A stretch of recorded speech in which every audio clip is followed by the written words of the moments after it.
ওয়াকফ আমাদের মুরব্বিদের রক্ত পানি করা অর্থের টাকায় সম্পত্তি আল্লাহর ভালোবাসায় ওয়াকফে লিল্লাহ করে দিয়েছে। ঠিক বলছি না ভুল বলছি? দুনিয়ার স্বার্থে নয়, আখিরাতের জন্য। আখিরাতের জন্য সাদকায়ে জারিয়া, সাদকায়ে জারিয়া, সাদকায়ে জারিয়া। এগুলি যদি আমরা আটকাতে না পেরে আল্লাহর আদালতে মুখ দেখাবো কি করে? ঠিক বলছি না ভুল বলছি? আমাদের মসজিদে ওয়াকফ নেই, আমরা নেবে কি করব? আমাদের নাই তো ওদের দেবো। ওনাদের কাঁধে কাঁধ মিলিয়ে আমরা নামলে ওই সাদকায়ে জারিয়ার সওয়াবটা আল্লাহ আমাদেরও মিলিয়ে দেবে। জলে বলো, প্রয়োজন হলে যারা মুসলিম উম্মার দায়িত্বে আছে, ওয়াকফ এস্টেটের যারা দায়িত্বে আছে, অল ইন্ডিয়া মুসলিম পার্সোনাল ল বোর্ড আছে, বা বিভিন্ন গোটা ভারতবর্ষে গণ্যমান্য ব্যক্তি যারা আছেন, অ্যাডভোকেট লয়ার যারা আছেন, তাদের নেতৃত্বে গোটা ভারত জুড়ে আমাদের প্রয়োজন হলে নামতে হবে আমাদের। ঠিক না ভুল বলছি? অশান্তি করে না, ঝগড়া করে না। এসব রাস্তায় অবরোধ হয়েছে, রাস্তা অবরোধ করবো কেন? আমরা আন্দোলন করব। যেখানে যেখানে এরা থাকবে সেখানে ঘেরাও করা হবে। ঠিক না ভুল বলছি? ওয়াকফের যেখানে যেখানে দায়িত্ব সেখানে ঘেরাও হবে। রাজ্য সরকার কদিন আগে থানার ভিডিও দায়িত্ব যারা আছে তাদের দায়িত্ব দিয়ে সমস্ত বাজার ঘাটের অবৈধ জায়গায় যারা দোকান করেছে, টিনের শেড এসব এই আপনার জেসিবি মেশিন দিয়ে ভেঙে সাইড করে ক্লিয়ার হয়েছিল না হয়নি? এক মাস আগে আমার রাজ্য সরকারের সাহায্য আমরা দেবেন, আপনি কেন দেবেন না? ভারতবর্ষে পশ্চিম বাংলায় কত ওয়াকফ এস্টেট কতজন জোর দখল করে রেখে দিয়েছে। রাজ্য সরকার আমরা সাহায্য নেবো, তাদের কাছে নিতে হবে আমাদের। আপনিও দেবেন না কেন? এমন রাস্তার অবৈধ জায়গাগুলো সব অবৈধভাবে দখল করেছিল, জায়গাগুলো অবৈধভাবে। আপনি যেমন লোক দিয়ে ক্লিয়ার করলেন, আমাদের ওয়াকফের জায়গা আপনি বাংলায় লোক দিয়ে আপনিও ক্লিয়ার করাবেন। অশান্তির কোন, আমরা আমাদের জায়গা নেব, আপনি আমাদের সাহায্য। এখানে যদি অন্য কেউ থাকতো সেই সরকারের কাছে আমরা সাহায্য চাইতাম। কেন্দ্রীয় নোংরা এই আইনের বিরোধী আপনি, আমরা। ঠিক না ভুল বলছি? আমরা আপনার অশান্তি নয় তো, আমরা আপনার সবই নয়, আমরা প্রশাসন ডিপার্টমেন্টের সাহায্য নেব আমরা। আপনি দেন আমাদের, কেন দেবেন না? আপনি তো ওয়াকফ আইন যেটা আনছেন নোংরা আইন, এর বিরুদ্ধে আপনি তো, এর জন্য সাধুবাদ জানাই আপনাকে। ঠিক না ভুল? আমাদের বাংলায় যে কোনো আমাদের ওয়াকফ সম্পত্তি অন্যজন দখল করেছে, আপনি সাহায্য করেন, আল্লাহ আমাদের হেফাজত করে, আল্লাহ পাক আমাদের হেফাজত করে। বলুন আমিন, বলেন আল্লাহুম্মা আমিন, বলেন আল্লাহুম্মা আমিন। আল্লাহ আমাদের ফিতনা থেকে দূরে রাখেন, বলুন আল্লাহুম্মা আমিন। একটু আমাদের সক্রিয় হতে হয়, খালি ফেসবুকে গেম খেললে হয় না। যুবকদের কাজ নেই, কম মনে খালি ফ্রি ফায়ার, অত গেম খেলেন। ফেসবুকের আসল জিনিসটা নোট করে রাখতে পারেন না? ঠিক বলছে না ভুল বলছি? হোয়াটসঅ্যাপে আসল মেসেজটাকে পয়েন্ট করে রাখতে পারেন না? ইউটিউবের ওই ভিডিওটাকে রাখতে পারেন না? গেম খেলছেন, সিনেমা দেখছেন, গান শুনছেন, কাজ খুঁজে পান না, মাথায় বড় হয়েছেন, বুদ্ধি হয় না। এডুকেটেড শিক্ষিত সমাজ এত পড়াশোনা করেছেন, এই গান দেখার জন্য পড়াশোনা করলে? ইউটিউবে গান খোঁজার জন্য এই মাস্টার ডিগ্রি করেছেন, বিয়ে করেছেন, হায়ার সেকেন্ডারি করলেন, এই গান খুঁজবেন বলে ইউটিউবে গিয়ে লিখবেন ভালো ভালো গান দাও, নাউজুবিল্লাহ বলে। বাচ্চা ছেলেগুলো ওরা ইউটিউবে গিয়ে সেই ভয়েস দিয়ে ক্লিক করে নেট ভালো ভালো কার্টুন দাও, তো কথা বলে না, বাচ্চাগুলো খোঁজে না, নেটটা চালু করে ইউটিউবে ভয়েস দিয়ে ক্লিক করে ভালো ভালো কার্টুন দাও, বাচ্চাগুলো একটু হ্যাঁ বলে না। আপনি ওই মাস্টার ডিগ্রি করলেন, ওই ভালো ভালো গান দাও তো, এইটা বলার জন্য পড়াশোনা করলে আপনি এডুকেটেড হয়েছেন। আমরা যুব সমাজ, ইয়ং জেনারেশন, আমরা পড়াশোনা করেছি, হায়ার এডুকেটেড হয়েছে, হায়ার এডুকেটেড, আমরা শিক্ষিত। কেন? আমরা আমাদের সমাজটাকে গুছিয়ে তুলবো বলে। ঠিক না ভুল বলছি? আমরা আমাদের এলাকা গুছিয়ে তুলবো, জাতি ধর্ম বর্ণ নির্বিশেষে সমস্ত সম্প্রদায় মানুষ কিভাবে আমাদের সমাজে আমরা কাঁধে কাঁধ মিলিয়ে শান্তিতে বসবাস করতে পারবো, এগুলো আমাদের উভয়কে চিন্তা নিতে হবে না? হবে না? কি বলেন? কলকাতায় ইংরেজের আমলে দাঙ্গা হয়েছিল, লর্ড কার্জনের জামানায় কলকাতায় দাঙ্গা হয়েছিল। দাদা হুজুর তখন হায়াতে, সব দিক থেকে তখন ফেল হয়ে গেল। মুজাদ্দিদুজ জামান আমাদের পীর ও মুর্শিদ আব্দুল্লাহিল মারুফ মুহাম্মদ আবু বকর সিদ্দিক দাদা পীর রহমাতুল্লাহকে ইংরেজ সরকারের তরফ থেকে ইনভাইট করা হয়েছিল, হুজুর পীর বাবা আপনি আসেন, আপনি মিটিয়ে দেন। দাদা হুজুর ইংরেজ সরকারের সামনে একটা কড়া ভাষণ দিয়েছিলেন। ভারত যদি একটা গাছ হয়, ওই গাছের একটা ডাল হলো মুসলমান, ওই গাছের একটা ডাল হলো হিন্দু। দাদা হুজুর ইংরেজ সরকারের বিরুদ্ধে, ইংরেজ সরকারের সামনে জাতি ধর্ম বর্ণ নির্বিশেষে সবার উপস্থিতিতে মুজাদ্দিদুজ্জামান কড়া ভাষণ দিয়েছিলেন। ইংরেজ সরকার ভারতবর্ষ একটা গাছ, সেই গাছের একটা ডাল মুসলমান, সেই গাছের একটা ডাল হিন্দু, সেই গাছের একটা ডাল কাটলে গাছের ক্ষতি হবে, সেটা হিন্দু হতে পারে মুসলমান হতে পারে। তাই এই গাছের যদি আপনি বাঁচিয়ে রাখতে চান, উভয় সম্প্রদায়কে সমান চোখে দেখতে হবে। সেই দাদা হুজুর রহমাতুল্লাহ আলাইহির হুঙ্কারে সমাজে সম্প্রীতি ফিরে এসেছে। আজকে আমরা সমাজে আমরা মুসলমানরা শিক্ষিত হয়েছি, আমার হিন্দু ভাই বোনেরা তারাও এডুকেটেড হয়েছে। হিন্দু মুসলমান উভয়কে কাঁধে কাঁধ মিলিয়ে সম্প্রীতি রেখে সমাজে ভ্রাতৃত্ব অটুট রাখা লাগবে না লাগবে না? নিজেরাই যদি অশান্তি করে সমাজ শান্তিতে আগাবে কি করে?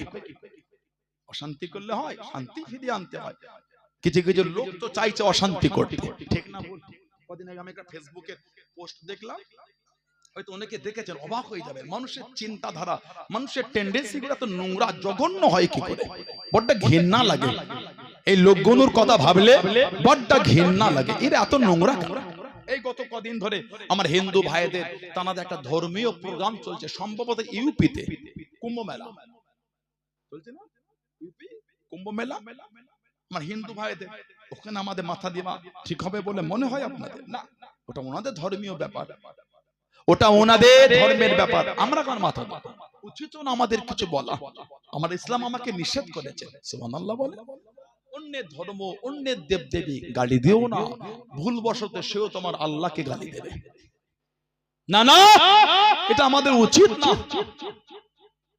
তবে কিছু কিছু মিডিয়া এই সম্প্রীতি কিন্তু পছন্দ করছে না।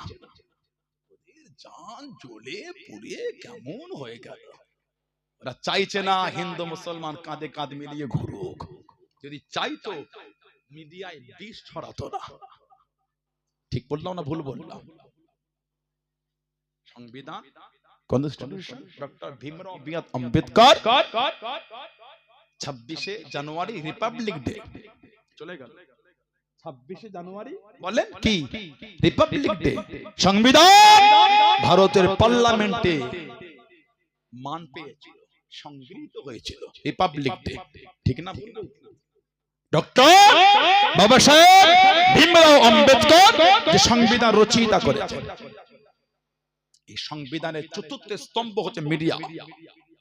মিডিয়ার যদি মুভমেন্ট, মিডিয়া যদি চিন্তাধারা এত জঘন্য হয়, দাঙ্গা লাগাবার, সমাজে শান্তি থাকতে পারে না। একটা মানুষের মধ্যে বিষ ঢুকিয়ে দিয়েছে। কিছু কিছু লোক তো মুসলমানকে দেখলে ঘৃণা করছে। বাসে, ট্রেনে, ঘাটে, রাস্তা, বাজারে চলান না কেন ভাই? কেন কেন এগুলি? কেন এই নোংরা? তুমি কি আশফাকুল্লাহ খানের সেই অবদানকে তুমি ভুলে গিয়েছো? তুমি কি আল্লামা ফজলে হক খায়রাবাদীর সেই অবদানকে ভুলে গেছো? তুমি কি বাঁশের কেল্লা তুতমির সেই অবদান ভুলে গেছো?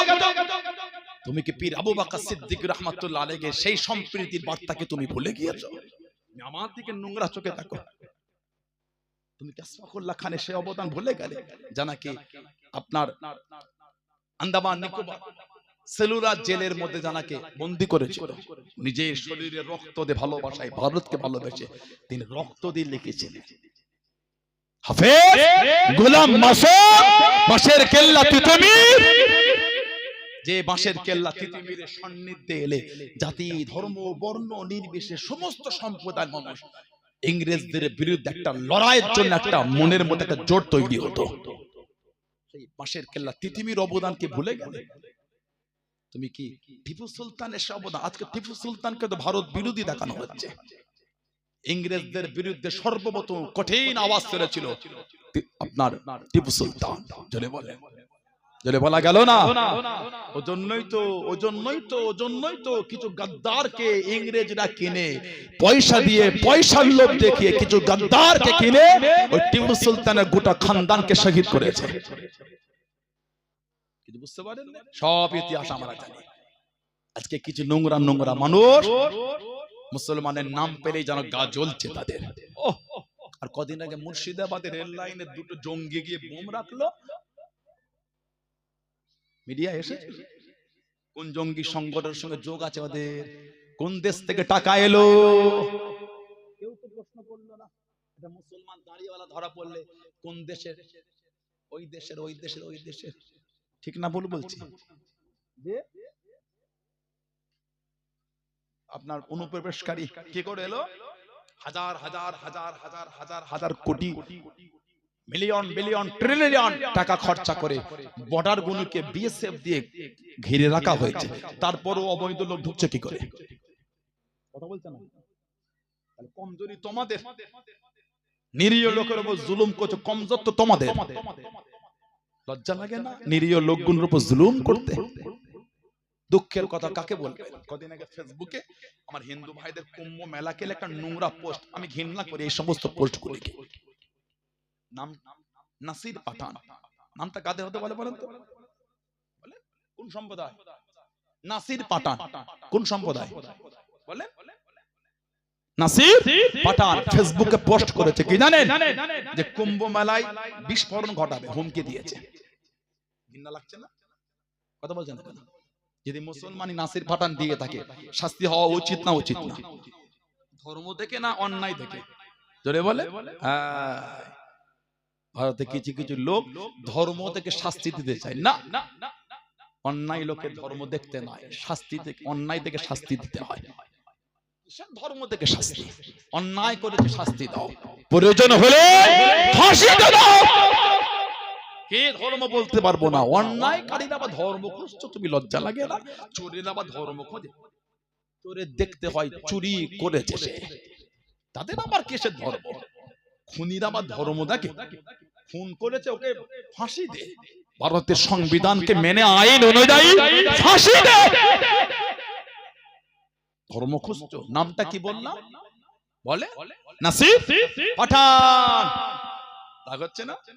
ঘৃণা লাগছে না? আমাকে ঘৃণা লাগছে। ও বাবা, তারপরে প্রশাসন ডিপার্টমেন্টের সহযোগিতায় যখন এই নাসির পাঠানকে ধরা হলো, তার আসল নাম জানা গেল কি? অজয় কুমার। ঘৃণা লাগে না?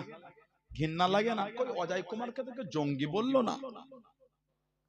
এই প্ল্যান চলছে হিন্দু মুসলমানের দাঙ্গা লাগাবার জন্য। তাই আমি যেমন আমার মুসলমান ভাইদের চাচাদের কাছে অনুরোধ, তেমন আমি আমার হিন্দু ভাই বোনদের কাছে অনুরোধ করছি, আসেন আমরা কাঁধে কাঁধ মিলে শান্তিতে সম্প্রীতিতে বাঁচার জন্য নোংরা লোকেদের বিরুদ্ধে দাঁড়াই। ধর্ম দেখে নয়, অন্যায় দেখে তাদের বিরুদ্ধে দাঁড়াবার চেষ্টা করে।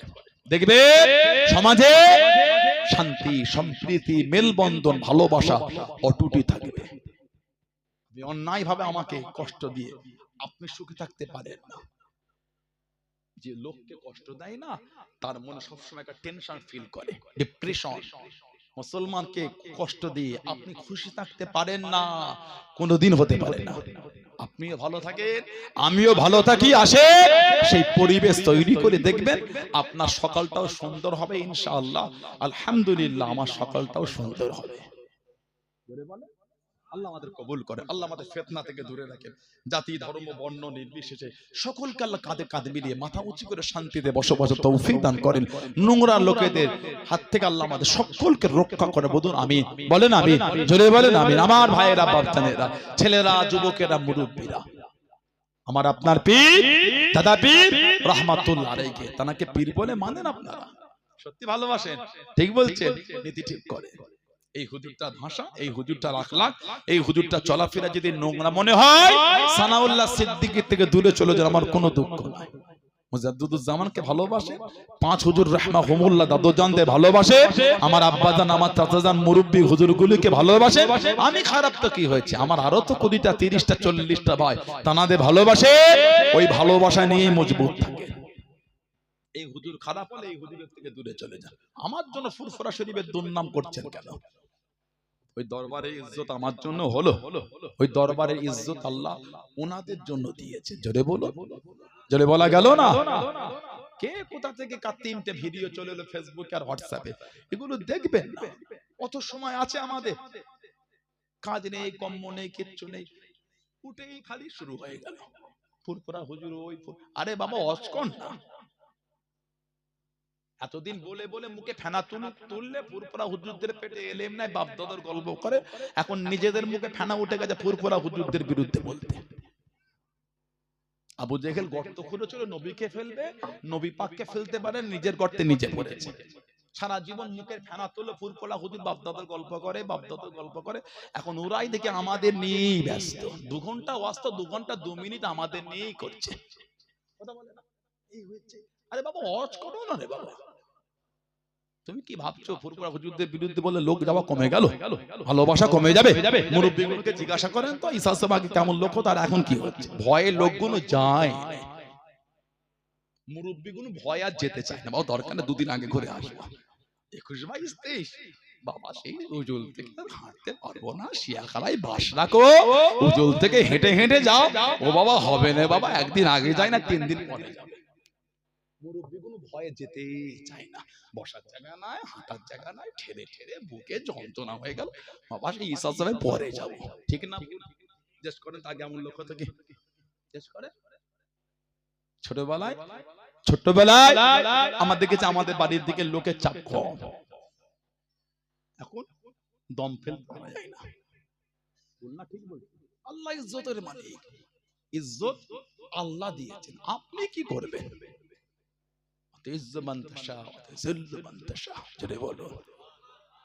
আল্লাহ ইজ্জতের মালিক, আমার আল্লাহ পাকি কিন্তু বেইজ্জতের মালিক।